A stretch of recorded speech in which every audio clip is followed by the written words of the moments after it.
In the next chapter, we explore the most valuable piece of the human operating system and what it means for you. The mind as a protector.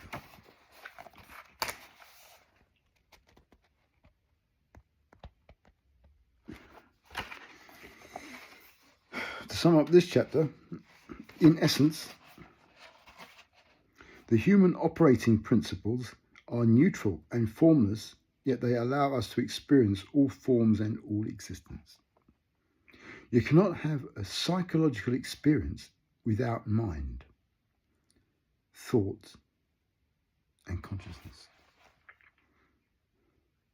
The principle of thought is the bridge between our inner and our outer worlds.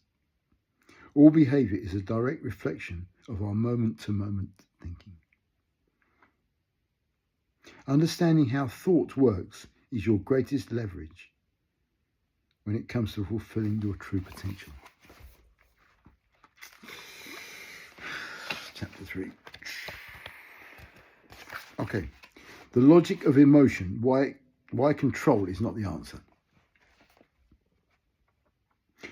We were designed and built to feel, and there is no thought, no state of mind that is not also a feeling state.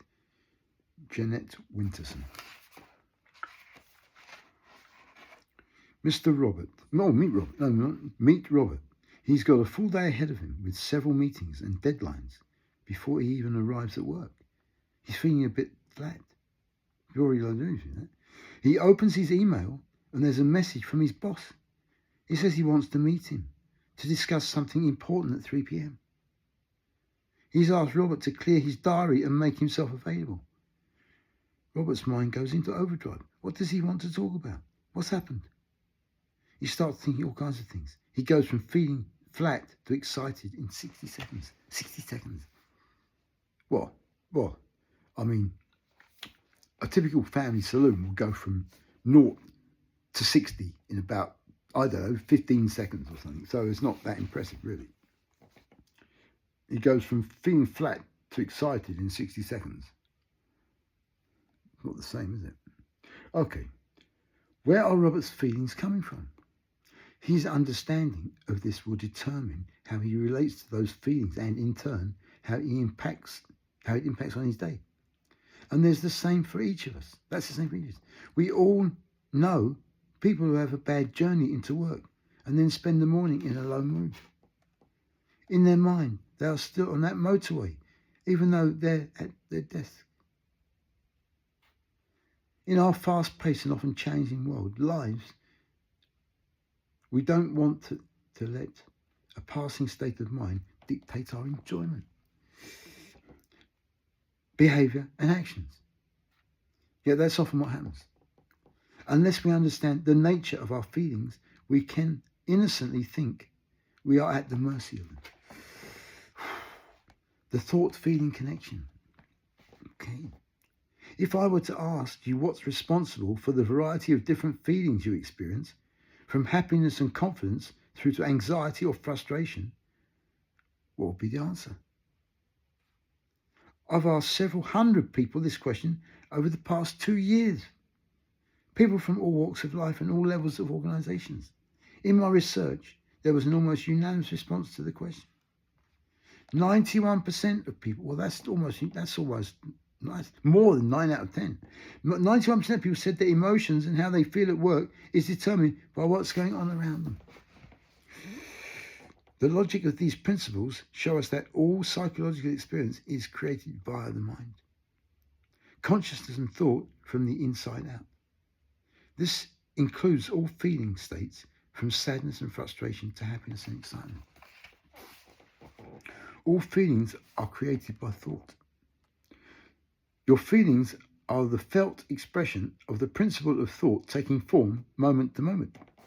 Thought and feeling are inseparable. It says here, thought and feeling are two sides of the same coin. Test it. Think of something sad and try to have a happy feeling while you're thinking it. I'm silly. I'll try. Shall I try? Think of something sad and try to have a happy feeling while you're thinking. I mean, there's some times when you want to laugh at things that you know you shouldn't because it'd be a bit rude. Do you know what I mean? And now, think of something that you know makes you feel good and try to have a sad feeling while you're thinking of it. Well, I'm having a good time. It's costing a lot of money. That's my sad feeling when now think of something good. It makes you feel good, yeah. It costs a lot of money. It makes you a sad feeling. Okay. Whatever you think, you will feel. Whatever you think, you will feel. Whatever you feel can only ever come from thought in the moment. This is how the human operating system works. Okay. Sometimes you might be aware of having strong feelings in a particular situation and yet be unaware of any specific thoughts. I don't think these things about myself, but I suppose they're true. If he says it here. Chantal, but it's a woman. I don't know. Oh, that's written by a woman. Oh, why did I get this book? Why am I reading this? Oh, I'm joking. Okay.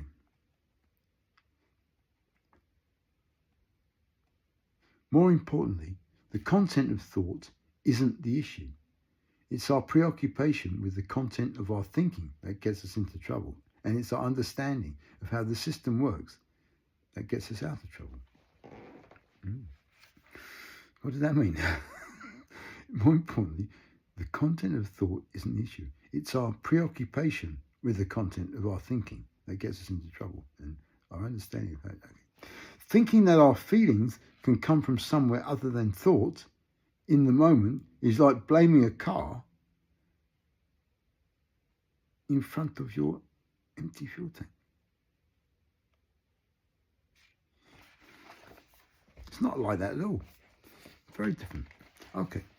As human beings, we operate through a thought-feeling system. This means the performance formula is essentially a thought-feeling-behavioural cycle. Diagrams. Here's a typical example of how this plays out in everyday life. Behaviour, thought, feeling. Behaviour, thought, feeling.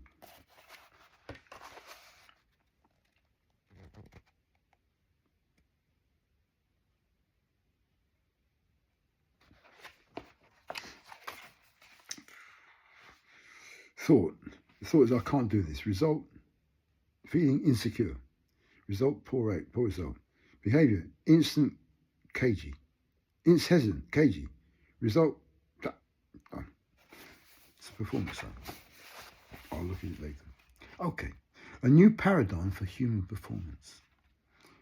When core scientific principles are uncovered, they expose a new paradigm which replaces the existing understanding, making it instantly obsolete. It creates an irreversible change. Examples in history include Louis Pasteur, known as the father of microbiology, who discovered the principle of vaccination, which contributed to germ theory. After his first vaccine discovery, using the principle he uncovered, he went on to develop vaccines for many diseases, including cholera, TB, and smallpox.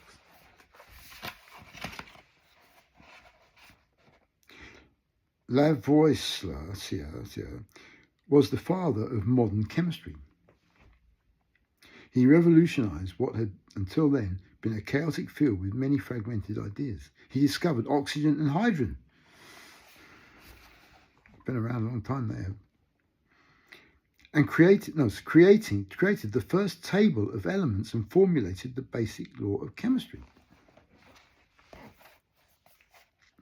William James, known as the father of modern psychology, oh come on, who knows them? Who knows them as these things? I don't know if this is right. Okay, William James, known as the father of modern psychology, was reported to have voiced the need for foundational principles that would explain human nature. He talked about the discovery of core principles as the scientific achievement before which all past achievements would pale. James stated, the only thing which psychology has a right to postulate at the outset is the fact of thinking itself. James described the field of psychology as being like physics before Galileo and chemistry before Lavoisier. About the uncovering of core principles, James said, "Come they someday, surely will." James described the field of psychology. I've said that already. Until the principles of mind, thought, and consciousness were uncovered by Sydney Banks in 1973, psychology was a pre-paradigm field. It was a pre-paradigm field. There you go. There are a lot of them.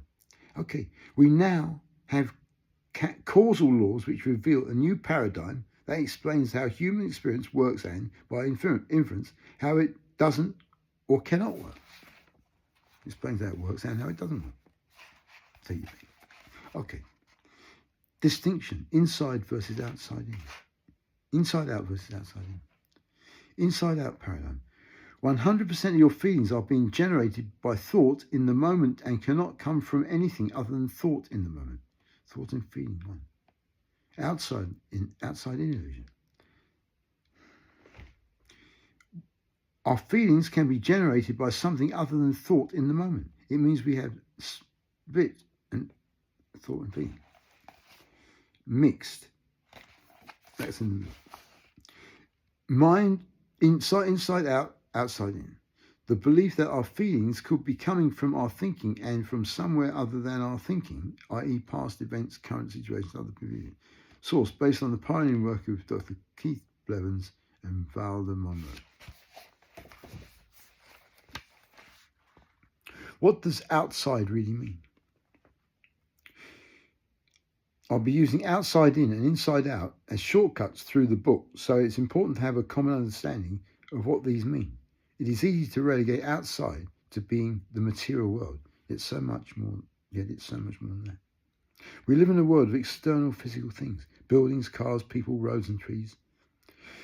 There are things we can bump into and make physical contact with, but most of what we bump into is our inner world of thought and feeling that we've innocently put outside ourselves. That's how I read one was a little bit. In the same way that a laser can project an image or words onto a building, we project our thoughts and feelings onto someone or something. Like the projector analogy, our thoughts are now outside of us, part of a fixed reality or circumstance out there. Much of what we perceive as outside circumstances are really a reflection of our inner world of thoughts and feelings. I'm going to stop there.